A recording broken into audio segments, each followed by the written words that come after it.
Okay, so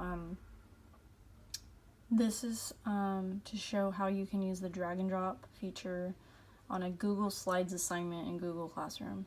Okay, so you need to have Google Classroom and you need to have the Google Slides app.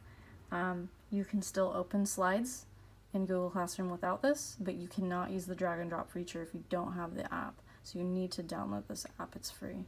Okay, and so is Google Classroom. So go into the classroom, all right, and I am under the teacher part, so it looks different for the student, but when the student does open their assignment, okay, it's gonna look like this, and everything's there, but you can't move this. It's all just like a still image. So I want to move that there. I want them to read the story, and then I want them to answer the questions, and then I want them to be able to just touch this and move it. Okay, so what they need to do is they need to go to this little icon up here, and that's going to open it in the Google Slides app. Okay, and then once that's opened, then they can read their story. All right, and then there's their question, right, after they read their story. Katie, blank in a care center.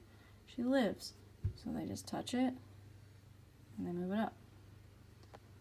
And if you want to have multiple choices for them, you can do that.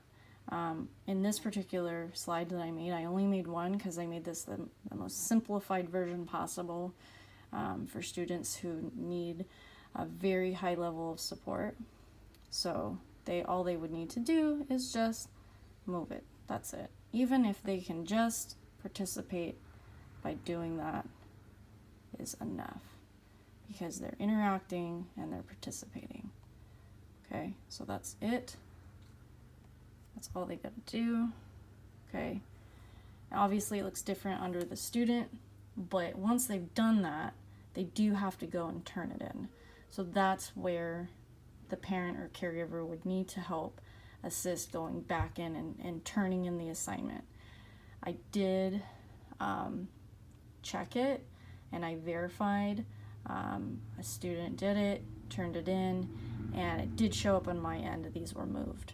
So this does work, but you do have to have the Google Slides app to make that drag and drop feature work. That's it.